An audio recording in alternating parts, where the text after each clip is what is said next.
Nam yo ho ning ge ko nam yo ho ning ge ko nam yo ho ning ge ko nam yo ho ning ge ko nam yo ho ning ge ko nam yo ho ning ge ko nam yo ho ning ge ko nam yo ho ning ge ko nam yo ho ning ge ko nam yo ho ning ge ko nam yo ho ning ge ko nam yo ho ning ge ko nam yo ho ning ge.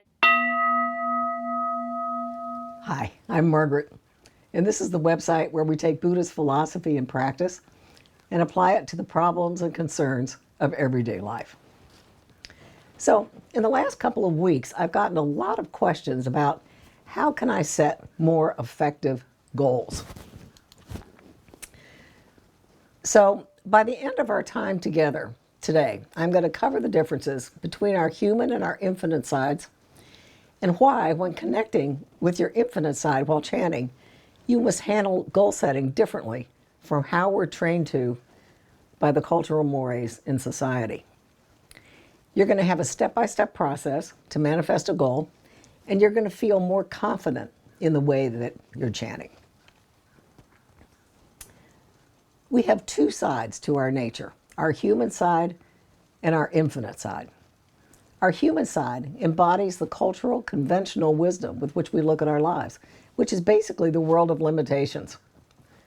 When we're born into this world, we're trained by our culture to look to our circumstances to decide what we can and cannot do. We hear things like, "You want this? You know money doesn't grow on trees." That dream isn't practical. How would you support your family? You can't buy this car because of the amount of money in your bank account. And then we start chanting, and we come to realize through our Buddhist training that it is those very life circumstances that are the results of the past causes that we've made. And the very clear statement is that because we created these life circumstances, we have the power to create something else. So we learn to chant, to connect with the other side of ourselves, our Buddha nature, our infinite side. And we hear experiences where people have overcome their circumstances to create much better circumstances in the future. But to overcome our life circumstances using the infinite side of our nature requires behaving differently from how we've been trained to live on our human side. To connect with the infinite is to connect with the world of possibility. This is no longer the world of limitations. When we set a goal, we're creating a vision, which might not seem logical or realistic when evaluated by conventional wisdom. But when we chant with a vision and hold to it, we're creating an invisible blueprint of what we want, which, when the time is right, will show up in the material world. And the infinite side of us requires that that be very clear and specific, that vision. So create an image that would represent to you what your vision would look like when it's fulfilled. Our minds think in pictures. We know how detailed an architect has to be to build a house, and you are the architect of your vision. Let's say you want a new home. Create a picture in your mind of what it would look like. What are its features? What does it look like as you walk through it? Imagine yourself as already having it. Maybe you're signing the mortgage papers, or you're putting a key in the front door lock for the first time. Then make a decision that you're going to have it no matter what. We call this making a determination. This is where people just tend to look at their circumstances to see what they can do. But it's necessary to go for what you truly want, regardless of your bank account or your circumstances. This totally flies in the face of conventional wisdom. But now you're working with the universal laws that manifest what we want, where there are no limitations. Once you make that determination, then the universe knows that you're really serious about your goal and will work around obstacles to you getting it when you act on the ideas that you're given. If you want a home, go get a real estate agent and look for it. Well, that doesn't seem logical if you don't have the money yet, but you're telling the universe that you're serious about this goal through your actions. And in response, the universe will work out a way for you to get your goal. So take the steps you can take within your current abilities. Let's say you have a health condition and you want perfect health.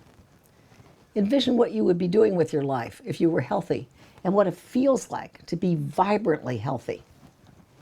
Then make the determination that you have perfect health now.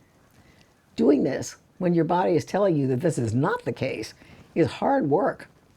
Holding any vision in the face of current circumstances to the contrary is very hard work, probably the hardest work we'll ever have to do. But remember, when we chant for a goal, we aren't beggars. We're creators. We know that our infinite side is far more powerful than any life condition or circumstance that we might be dealing with, and that we can truly create our lives as we want them. Well, doubts are going to come up. They always come up when you're stretching your life. And when they do, just return to your vision of what you want. Don't indulge and wallow in those doubts. This mental ability that we have to create can work for us and also create the things we fear. So refocus on what you want. Don't worry about a fleeting doubt. It's when we give doubt lots of energy and time that we create what we worry about. When you become aware the doubts have crept in, we just refocus on what you want. You want to give that time and energy to what you want, not what you don't want. One of the ways that the universe will respond is with ideas of steps you can take. Ideas may come during your chanting time, or they could come during the day. So pay attention to anything that comes to you, regardless of what you're chanting about, whether it seems logical or not. I think of a friend who was chanting for a full-time job when a temp agency called her. She could have dismissed it because it just didn't seem logical. After all, a temp agency wouldn't have a full-time job, and that's what she was looking for. But fortunately, since she was chanting about a full-time job, she paid attention and called them back. The temp agency had the perfect full-time job for her. Taking action is the second part of the equation. It's through our actions in the world that the infinite energy can put together the connections to bring about your goal. So when you get an idea, don't dismiss it because of some judgment you make about it. Take action instead. Faith is required because you're going to feel as though you're walking blind. You won't see more than 1 or 2 steps ahead, but once you take them, you're going to see the next 1 or 2 steps ahead. Every day, sit down with your vision and envision what you want as though you already have it. If that's difficult, imagine that it's a year to 3 years from now and you have achieved your dream easily. Walk around in it. Look at it. What are you doing? Who are you with? How does it feel? And then remember how that felt as you chant about it. Write it down in as much detail as you can. We want as much clarity as possible because the universe responds to specificity. Most people tend to be rather vague and general about what they want. If you're chanting about finances, be specific about how much money you want to earn. And don't give up until you've achieved your goal. Be aware that the timing of the universe might not be your timing. Perhaps there are things you need to change in yourself before your goal can manifest. Perhaps there are conditions in the environment that need to change. For example, maybe somebody has to vacate a job before you can have it. Be open to this, but also be open to the idea that there could be something better.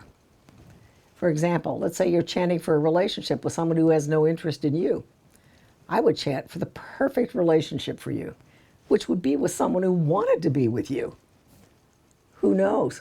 Maybe if you change, that person might be interested in you, but maybe it could be somebody else entirely who would be far better.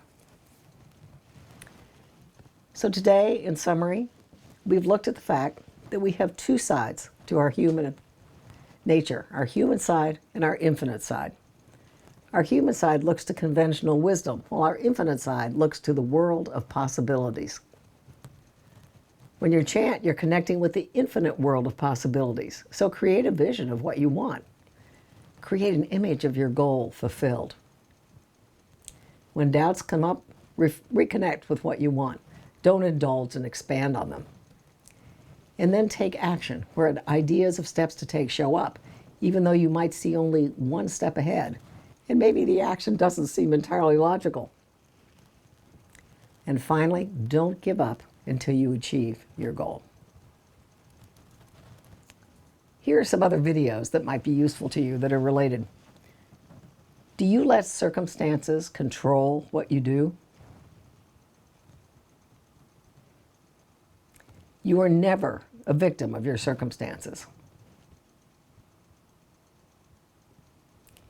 Why do some goals seem to take forever? And as always, I love hearing from you what you're thinking. So keep your comments coming. And if there's a topic you'd like to hear about, let me know. And I'll see you again on the first Thursday of November.